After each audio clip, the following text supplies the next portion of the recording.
আজকে একটা নতুন রেসিপি শেয়ার করছি যেটা সবার ভালো লাগবে। এর জন্য লাগছে একটা গোটা ফুলকপি। ফুলকপিটাকে ভালো করে ধুয়ে পরিষ্কার করে নেওয়ার পর ফুটন্ত গরম জলে ফুলকপিটাকে হলুদ দিয়ে ভিজিয়ে রেখেছি। ফুলকপিটা আধ ঘন্টা আগে ভিজিয়ে দিতে হবে, তাতে ফুলকপিতে যে সমস্ত কেমিক্যাল দেওয়া থাকে বা পোকামাকড় যদি কিছু থেকেও থাকে তাহলে সেটা নষ্ট হয়ে যাবে। অন্যদিকে আলু ডুমো ডুমো করে কেটে রেখেছি, ধনেপাতা কুচিয়ে নিয়েছি, চিংড়ি মাছটাকে নুন আর হলুদ মাখিয়ে নিয়েছি। ফুলকপি থেকে জলটা ঝরিয়ে নিয়ে ভালো করে ফ্রেশ জলে আবারও ধুয়ে নিয়ে ফুলকপিটাকে একটু বেশি তেল দিয়ে ভেজে নিতে হবে। যেহেতু এটা অসময়ের ফুলকপি, এই অসময়ের ফুলকপির জন্য ফুলকপিটাকে একটু ভালো করে এই রকমভাবে ব্যবস্থা করে তারপরেই ভেজে নেওয়া ভালো, তাতে ফুলকপিতে গন্ধ থাকবে না। ফুলকপিটা ভাজা হয়ে গেলে আবার আলুটাকে আরও কিছুটা তেল দেবো, তারপরে আলুটাকেও নুন আর হলুদ মাখিয়ে লালচে করে ভেজে তুলে নেব। এইভাবে ফুলকপি আলু আর আলুটা ভাজা হলে চিংড়ি মাছটাকে ভেজে নিতে হবে।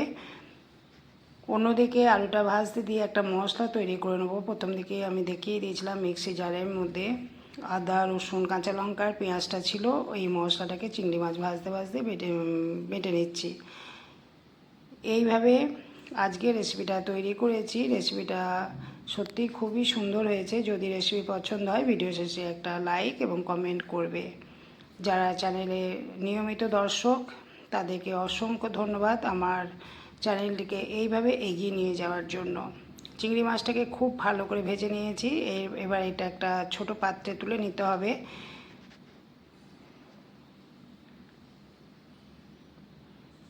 পাশের বাটিতে আলু ফুলকপি ভাজা ছিল, চিংড়ি মাছটাও ভাজা হয়ে গেছে। এরপর ওই কড়াইতেই সর্ষে তেল গরম করতে দিয়ে গোটা জিরে 1 চামচ, তেজপাতা একটা আর একটা শুকনো লঙ্কা ফোড়ন দিলাম। ফোড়নটাকে কয়েক সেকেন্ড ভেজে নেওয়ার পর এখানে পেঁয়াজ আদা রসুন আর কাঁচা লঙ্কার পেস্টটাকে দিয়ে কষিয়ে নিতে হবে।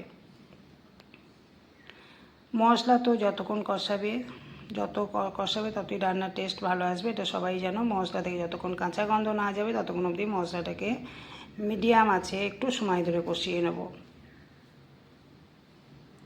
অন্যদিকে আমি একটা বাটিতে ধনে গুঁড়ো জিরে সামান্য হলুদ আর কাশ্মীরি লঙ্কা গুঁড়ো জলে ভিজিয়ে রেখে দিয়েছি। এই পেঁয়াজ আদা রসুন কাঁচা লঙ্কার পেস্টটা ভাজা হয়ে গেলে ওই মশলাটাকে ব্যবহার করব।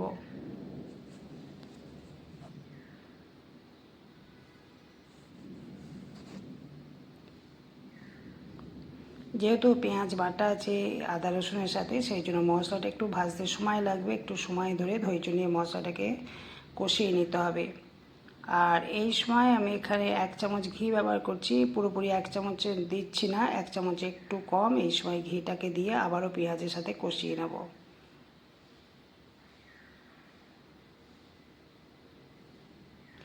ঘিটা দিলে রেসিপি টেস্টটা খুব ভালো হবে। শেষের দিকে ঘিটা দিয়ে এই পেঁয়াজটা ভাজবার সময় ঘিটা ব্যবহার করলে রেসিপিতে একটা সুন্দর গন্ধ আসবে।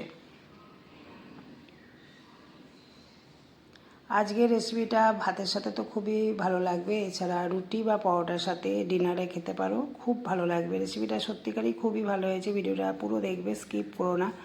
এই সময় আমি এখানে পেঁয়াজটা কষিয়ে নেওয়ার পর ধনে গুঁড়ো জিরে হলুদ আর কাশ্মীরি লঙ্কা গুঁড়ো জিরে গুঁড়োর পরিমাণ খুব কম দিয়েছি, আর একটু বাটি ধোয়া জল দিলাম। এবার মশলাটাকে খুব ভালো করে ভেজে নেব। এখানে মশলাটাকেই খুবই ভালো করে ভেজে নিতে হবে, রান্নাটা কিন্তু খুব একটা কিছু না। মশলাটাকে খুব ভালো করে কষিয়ে নিলে রান্নার টেস্টটা ভালো আসবে। পরিমাণ মতো নুন এখানে দিয়ে দিলাম, আর এখানে একটা গোটা টমেটো 4 ভাগ করে দিচ্ছি। টমেটো খাওয়া অনেকেরই নিষেধ থাকে, যাদের টমেটো খাওয়া বারণ আছে এখানে টমেটোটা না দিয়ে এখানে 2 চামচ টক দই ফেটিয়ে দিয়ে দিতে হবে। মশলাটাকে খুব ভালো করে কষিয়ে নিয়েছি, হালকা তেল ওপরে ভেসে উঠেছে। এবার মশলাটাকে আরও কিছুক্ষণ নাড়াচাড়া করে নেব। তারপরে ভেজে রাখা আলু আর ফুলকপিটাকে দিয়ে আবারও মশলার সাথে 2 মিনিট মতো কষতে হবে।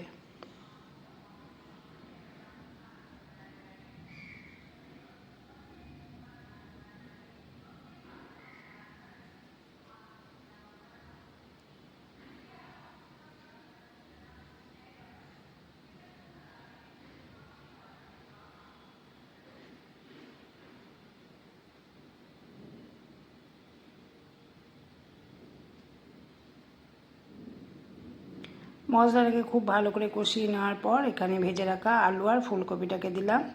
এবার মিনিট দুয়েক মতো একদম আঁচটাকে কমিয়ে ফুলকপির সাথে মশলাটাকে একটু নাড়াচাড়া করে নিতে হবে।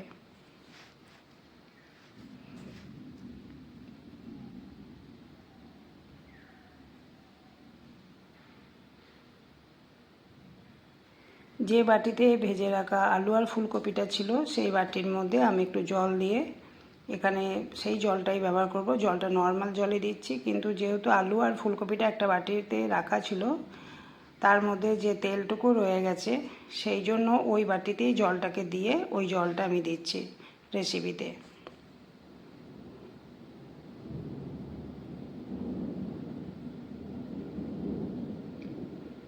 এই জলটা দিলাম, এই জলটা একটু ঘোলা মতো লাগছে, সেই জন্য আরও আমি এটা বলে দিলাম কথাটা।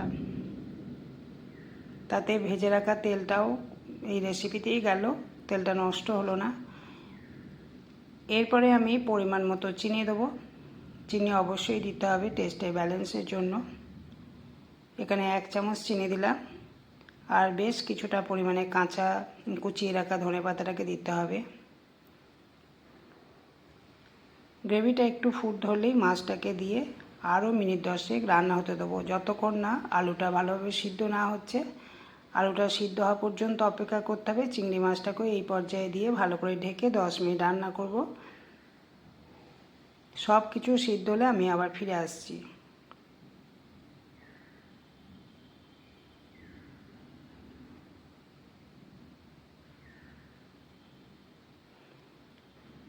গ্রেভিটা যখনই ফুটতে শুরু করবে তখনই ভাজা চিংড়ি মাছটাকে দিয়ে দিতে হবে। এতে চিংড়ি মাছের ফ্লেভারটা রেসিপিতে খুব ভালো যাবে। এখানে যদি আমি আলুটা সিদ্ধ হওয়ার পর চিংড়ি মাছটা দিতাম তাহলে কিন্তু রেসিপিতে গন্ধটা, চিংড়ি মাছের যে একটা নির্দিষ্ট খুব সুন্দর গন্ধ থাকে সেই গন্ধটা কিন্তু রেসিপিতে ভালোভাবে আসতো না।